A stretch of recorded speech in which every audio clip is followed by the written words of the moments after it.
Family, कैसे हैं आप सबको गुज़िश्ता ईद मुबारक। और मुझे अफ़सोस है कि मैं ईद की मसरूफ़ियत में इतना ज़्यादा बिज़ी रही कि आप लोगों को ईद का व्लॉग नहीं शेयर कर सकी। बट ये मेरा पहला ईद का और ईद के बाद का व्लॉग है, ठीक है।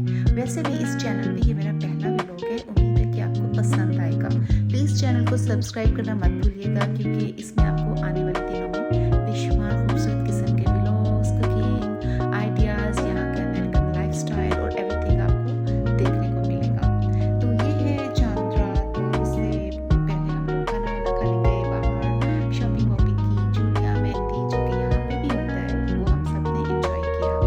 तो खाना अच्छा था, इंडियन फूड यहाँ पे, और उसके साथ साथ यहाँ पे डिफरेंट शॉपिंग की।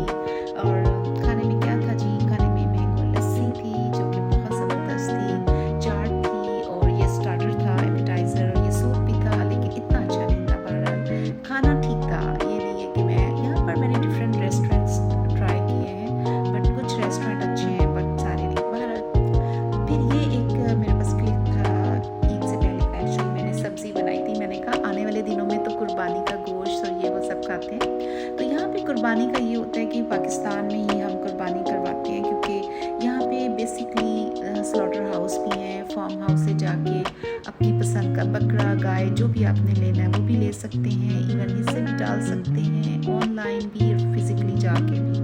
बट हमें अच्छा लगता है कि हम पाकिस्तान में डिस्ट्रीब्यूट करें, क्योंकि एक तो ईजी है डिस्ट्रीब्यूशन, और एक राइट पीपल को आपको गोश्त भी मिल जाता है ना। तो फिर हमने वहीं पे कुर्बानी कराई थी, लेकिन खुद हमने फिर खाना वाना खाया, जिसमें कि गोश्त तो लाजमी था, तो वो हमने खाया, बहुत इंजॉय किया।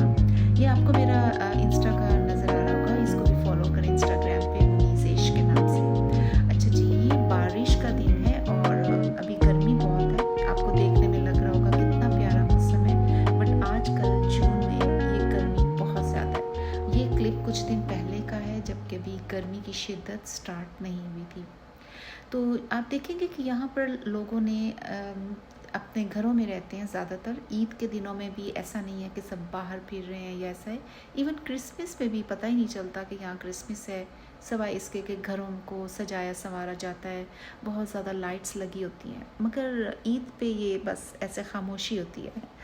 तो खैर यहाँ पे यही है। और दरख्त आप देखें कितने ज़्यादा हैं, गर्मी की हिद्दत को रोकने में काफ़ी मावन साबित होते हैं। और आई थिंक कि पाकिस्तान में भी गर्मी की शिद्दत को कंट्रोल करने के लिए बहुत ज़्यादा शजरकारी, जिसे कि दरख्त लगाना कहते हैं, होनी चाहिए। अच्छा, यहाँ पे ये रूल है कि लोग देखें कितनी अच्छी सब कुछ होगी, आबो हवा भी, ये जगह है, मगर कोई अपने घरों के बाहर नहीं बैठेगा या खड़ा नहीं होगा, या कोई गैर ज़रूरी नहीं है। सब अपने घरों में, अपने ऑफिसेज़ में या अपने प्रेमिसेस में ही रहते हैं। और यहाँ का अच्छा लगता है ये सिस्टम भी, कि सुकून भी होता है। आपको मेरी इंस्टा की आईडी पे नज़र आ रही है, आपको रील्स मिलेंगी बहुत ज़बरदस्त, वो भी देखिएगा। अच्छा, ये तो फिर मैं वहाँ से जब हम लोग हो के आए, तो फिर कोई गेस्ट वगैरह आने थे, उनको पिक किया। उसके बाद हम घर वापस आ रहे थे, और रास्ते में काफ़ी जगहों पे आपको ये जगह नज़र आएंगी, ये लॉरल, फुलटन और क्लार्कसविल का एरिया है मैरीलैंड का।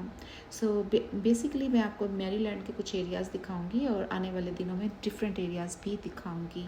क्योंकि मौसम गर्म है, इसलिए ट्रैवलिंग इतनी ज़्यादा हो नहीं पा रही है, बट इंशाल्लाह आने वाले व्लॉग्स में आप देखेंगे। तो बस इसी तरह से ये है कि ईद होती है और आती है और चली जाती है। सब लोग खाना वाना खाते हैं, अपना रेस्टोरेंट्स हैं बेशुमार जो कि लेट नाइट तो नहीं खुलते, बट उसमें खुले होते हैं, और हम जाके वहाँ पे आराम से खाना वाना खा सकते हैं। अच्छा जी, ये ईद की सौगात आई थी किसी की तरफ से, तो इसमें कुकीज़ थे एडिबल। यहाँ पे एक बहुत खूबसूरत है जिसको कहते हैं कि कुकीज़, जैसे मिठाई की दुकानें होती हैं ना, इस तरह से। तो जुमा मुबारक था, जुमा वगैरह पढ़ने गए, और इसके साथ साथ आपको देखने को मिलेगा कि ये गाड़ी वॉश हुई, क्योंकि आपको पता है कि गाड़ी का वॉश होना भी कितना ज़रूरी होता है। तो इसके साथ साथ फिर हमने इधर उधर के एरियाज़ देखे। और आपको पता है यहाँ पे ये कि छुट्टियाँ नहीं इतनी ज़्यादा होती कि हम कहें जैसे पाकिस्तान में ईद पे एक हफ़्ता छुट्टी होती है, ऐसा नहीं है। यहाँ पर मुश्किल से एक छुट्टी भी मिल जाए तो बड़ी बात है। खैर, तो घर आए, उसके बाद हमने अब ये देखिए आपको मौसम एकदम चेंज लगेगा, डिफरेंट लगेगा। सो आप कह नहीं सकते, प्रिडिक्ट नहीं कर सकते कि मौसम अभी अच्छा है तो अभी क्या हो जाएगा। मैरीलैंड का मौसम चारों तरह का होता है और अनप्रडिक्टेबल होता है। कभी बारिश, कभी बहुत ठंड, कभी गर्मी, कभी कंबल, कभी खेस, कभी रज़ाई, कभी कुछ। तो ये मैं ना कस्टर्ड बना रही थी, मेरे पास मैंगो पल्प पड़ा हुआ था, मैंने कहा कहीं ख़राब ना हो जाए तो चलो इसको इस्तेमाल करते हैं। सो मैंने 2-3 ग्लास दूध लिया, उसके अंदर कस्टर्ड और चीनी वगैरह डाल के उसको जैसे कस्टर्ड बनाते हैं बनाया, और एंड पे मैंने मैंगो पल्प ऐड कर दिया। मुझे केवड़ा डालना भूल गया था, लेकिन बहरहाल ये बहुत ज़बरदस्त बना। तो इसको थोड़ी देर अपने हल्की आंच पे पकाना है, क्योंकि जो कस्टर्ड होता है वो एक तरह से कॉर्नफ्लोर टाइप होता है, उसको कलर ही दिया होता है। तो उसको अच्छा हल्की आंच पे चम्मच हिलाते रहें और पका लें, तो आपका एक अच्छा सा ज़बरदस्त किस्म का कस्टर्ड तैयार हो जाएगा, इंतहाई ईजी।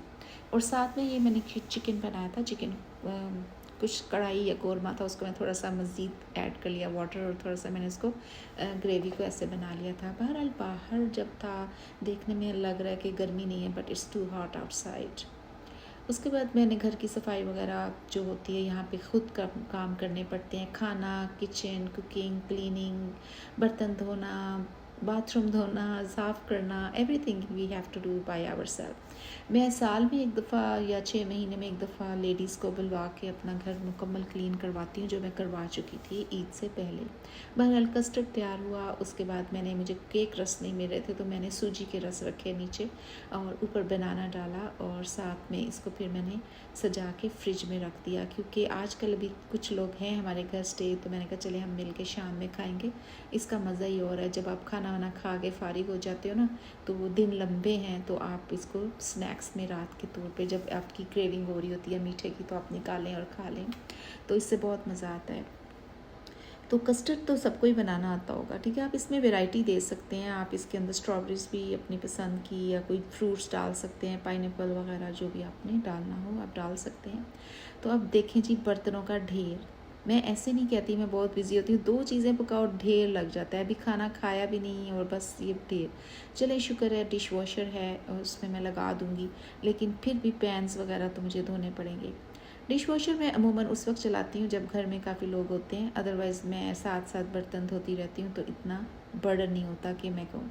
बहरहाल मिल्क की बात करते हैं कि अल्ट्रा प्रेस्टराइज्ड मिल्क जो होता है वो ज़्यादा सेहत के लिए ज़रूरी है, और यहाँ पे ये देख के लेना चाहिए, क्योंकि पाकिस्तान में मैंने कुछ देखा है खुला दूध मिल रहा है जो कि बहुत ख़तरनाक है। तो आप प्लीज़ इंग्रेडिएंट्स देख के ऑर्गेनिक मिल्क कोशिश करें, अपने बच्चों को पिलाएं। ख़ास तौर पे जो लड़के लड़कियां हैं अपने ग्रोइंग एज में हैं, उनके हार्मोन्स के लिए बेस्ट है कि आप उनको ऑर्गेनिक ग़िज़ाएँ दें बजाय के अनरिलायबल फूड्स के, क्योंकि आगे जाके काफ़ी प्रॉब्लम क्रिएट करते हैं। पर अब आप कहेंगे मैं इसे इधर ही दिखाई जा रही हूँ, मैं आज घर में ही रही क्योंकि गर्मी थी बहुत। मैं इंशाल्लाह जब बाहर अभी निकलूँगी कल परसों, तो फिर मैं आपको बाहर घुमाऊँ फिराऊँगी। तो अभी मैं फ़िलहाल बाहर ही देख रही हूँ, कुकिंग भी कर रही हूँ, साथ साथ बाहर अपने नेबर्स का भी और अपना बैकयार्ड वगैरह देख रही थी कि यहाँ बड़े खूबसूरत परिंदे आते हैं, कभी यहाँ पे हिरन भी आते हैं, बहुत डिफरेंट किस्म के प्यारे प्यारे खूबसूरत तोते और चिड़ियाँ वगैरह आती हैं, तो मैं देखती रहती हूँ उनको। चलें जी, ये मेरी हेल्पर है, जैसे कि पाकिस्तान में मेरी हेल्पर होती थी, यहाँ पे ये रोबोटिक हेल्पर्स हैं जो मेरी काफ़ी मदद करा देता है। ये अभी मैंने दूसरा लेना है जो मॉपिंग भी करता है साथ साथ। तो मैं फ़ारिग होगी, अभी आपको यहाँ के कितने बर्तन नज़र आ रहे थे, ख़त्म हो गए। चलें ठीक है, अपना भी ख्याल रखिएगा और चैनल को सब्सक्राइब करिए। अल्लाह हाफिज़।